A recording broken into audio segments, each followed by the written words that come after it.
My resistance band journey. How I overcame fitness challenges. She stood in front of the mirror, staring at the resistance band in her hands like it was some kind of puzzle she couldn't solve. Her reflection looked tired, not just physically, emotionally. This wasn't supposed to be so hard. For months, she'd been cycling through the same frustrating pattern. Join a gym, feel motivated for 2 weeks, skip a day, then another, then wake up 3 months later realizing she'd paid for a membership she hadn't used since February. The guilt was worse than the muscle soreness ever was, but this time felt different. Not because she had suddenly discovered willpower or discipline. Those words had lost their meaning somewhere between her third failed attempt and her growing collection of unused workout gear. No, this time was different because she'd finally stopped trying to become someone else. It started with pain, a dull, persistent ache in her lower back that her doctor described as mechanical, the kind that comes from sitting too much, moving too little, and carrying tension in places bodies weren't designed to hold it. She was 32, and felt like she was borrowing her future self's body without permission. You need to strengthen your core, the physiotherapist had said, handing her a sheet of exercises that looked simple on paper but felt impossible in practice. And you need to do it consistently. There was that word again. Consistently. She'd heard it 100 times before, usually right before she failed at something. Consistently eat better. Consistently wake up earlier. Consistently show up for yourself. It always sounded so reasonably until life happened. But what happened next changed everything. She didn't go back to the gym. Instead, she ordered a set of resistance bands online, partly because they were affordable, partly because they arrived in a package small enough that she couldn't pretend they didn't exist. No more "I'll go tomorrow" excuses. The bands sat on her bedroom floor, impossible to ignore. The first morning, she did exactly 3 exercises, not because that was the plan, but because that's all her body would allow before her muscles started shaking. She felt ridiculous. Here she was, struggling with a piece of elastic that probably costs less than her monthly streaming subscriptions. But she did it again the next day.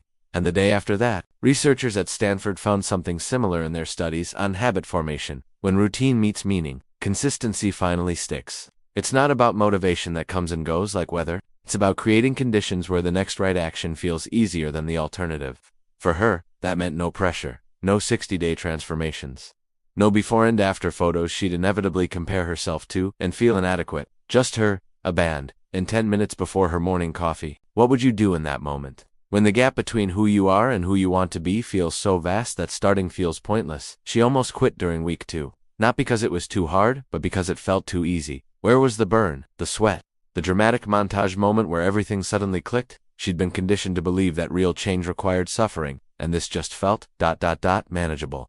Part of her still doubted it could work. Then came the moment that surprised her. She was reaching for something on a high shelf, something she'd done 1,000 times before, and noticed her shoulder didn't protest. The small, nagging discomfort she'd grown so used to that she'd stopped noticing it wasn't there anymore. It wasn't a firework moment. It was quieter than that, but it was real. She started noticing other things too. Her posture improved without her thinking about it. The back pain that had been her constant companion began showing up less frequently, like an old friend who'd finally gotten busy with their own life. She could sit through a movie without needing to adjust her position every 15 minutes. These weren't the transformations she'd been chasing. They were better because they were hers. Sometimes, we only understand strength when it's tested in the small moments. We're not performing for anyone. The resistance bands became a strange kind of teacher. They didn't let her cheat if her form was wrong. She felt it immediately. If she tried to rush through a movement, the band would snap back, reminding her that quality mattered more than quantity. They were honest in a way that gym machines never were. But there was still one thing she couldn't explain. Why, after so many failed attempts with other methods, was this finally working? She thought about it during one of her morning sessions. Mid-squat, feeling the burn in her thighs. Maybe it was the simplicity. No commute, no crowd, no comparing herself to the person on the machine next to her who somehow made everything look effortless. Just her body, learning to trust itself again. Or maybe it was permission. Permission to start small. Permission to have bad days without abandoning the whole project. Permission to redefine what fitness even meant in the first place. Around month 3, something shifted internally. The bands weren't just tools anymore. They'd become a practice. A way of checking in with herself that had nothing to do with how she looked and everything to do with how she felt. She laughed, realizing progress didn't always look like progress. Sometimes it looked like showing up on the days you didn't feel like it and doing half as much as you planned. Sometimes it looked like finally understanding that your body isn't a problem to be solved. It's a home you get to live in. What surprised her most wasn't just how resistance bands improved her experience with fitness challenges, but how everything started to feel different once she switched to the right method. She wasn't expecting such a clear change, and honestly, she tested it more than a few times before she figured out what really worked. The bands gave her something gyms never could: the freedom to fail privately, learn slowly, and build confidence without an audience. This isn't a promotion, just sharing real results that made a noticeable difference for her. She tried different resistance levels, different routines, different times of day on, till she found the combination that felt sustainable rather than punishing. By month 4, she'd added yoga into her mornings, not because someone told her to, but because her body started asking for it. The bands had taught her how to listen. Then came the injury, the real test. She tweaked her knee during a hike. Nothing serious, but enough to remind her that bodies are fragile, and progress isn't linear. The old version of herself would have used this as an excuse to stop everything, to declare the whole experiment a failure and retreat back into old patterns. But this version was different. She modified her routine, focused on upper body while her knee healed, discovered that adaptation wasn't the same as quitting, it was just another form of showing up. The resistance bands made this possible in ways traditional weights never could. She could adjust tension, change angles, work around limitations instead of through them. Her physiotherapist noticed the difference during a follow-up appointment. "Whatever you're doing," he said, reviewing her movement patterns, "keep doing it. Your core stability has improved significantly." She didn't tell him about the bands at first. It felt too simple, too unglamorous, but when she finally did, he nodded knowingly. "Some of the best tools are the ones people underestimate," he said. "They force you to engage stabilizing muscles that machines let you ignore. There's actual science behind this. Studies on resistance training show that elastic resistance activates muscle fibers differently than free weights or machines, are acquiring constant tension throughout the entire range of motion, recruiting stabilizer muscles, and improving neuromuscular coordination. It's why physical therapists use them for rehabilitation."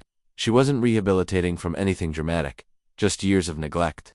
Years of treating her body like an afterthought. By month 6, her routine had evolved. She'd learned which exercises targeted which areas, how to increase resistance by changing her grip or stance, how to breathe through difficult movements instead of holding her breath and hoping for survival. But more than that, she'd learned something about herself. That she didn't need perfect conditions to make progress. That consistency didn't mean never missing a day, it meant coming back after you did. That the goal wasn't transformation, it was sustainability. What part of this journey would resonate with you? The beginning, when everything felt impossible? Or the middle, when she almost gave up because progress felt too slow? She started noticing how fitness culture had trained her to expect immediate results. To measure success in pounds lost or muscles gained, rather than pain reduced or energy increased. To view her body as a project with a deadline instead of a lifelong relationship. The bands helped her unlearn that. They were too subtle for dramatic before and after photos, too simple for impressive gym stories. They were quiet teachers, and she was finally ready to be a patient student. Around month 8, a friend asked her secret. They'd noticed the change not just physically, but in the way she carried herself. The confidence that comes from feeling capable in your own skin. She almost laughed. "Resistance bands," she said, "and patience. Mostly patience." Her friend looked skeptical, like she'd been expecting some complicated program, or expensive equipment, or restrictive diet. The simplicity felt almost disappointing. But that was the point. She'd spent years searching for the complicated solution when the simple one was there all along. Not easy, simple. There's a difference. Somewhere between the failures and the quiet mornings, she found rhythm and peace. The bands taught her that strength isn't always about pushing harder. Sometimes it's about showing up softer. About meeting yourself where you are, instead of where you think you should be. About building a practice that feels like care rather than punishment. She still has days when she doesn't feel like working out. Days when her body feels heavy and unmotivated. But now she has months of proof that feelings aren't facts. That she can feel unmotivated and still move. That action creates momentum more reliably than motivation ever did. When she looked in the mirror again, it wasn't her reflection that had changed, it was what she believed about herself. She was someone who showed up, not perfectly, not every single day, without exception, but consistently enough that it mattered, consistently enough that her body started trusting her again. The resistance bands still sit on her bedroom floor, but now they're worn in places. Familiar, they've witnessed every frustrated morning, every small victory, every moment she chose herself even when it felt easier not to. This journey wasn't about finding the perfect workout routine. It was about discovering that she didn't need permission from anyone, not a trainer, not a program, not a transformation challenge, to start taking care of herself. She just needed a tool simple enough that she couldn't hide from it, and patience enough to let small actions compound into something meaningful. If you're standing where she was, tired of failing at fitness, tired of feeling disconnected from your body, tired of waiting for the perfect moment to begin, maybe the answer isn't more complicated. Maybe it's just about finding the right tool that meets you where you are, and helps you move forward from there. Tell us what part of this story resonated most, and where you're watching from. See you in the next video. Bye.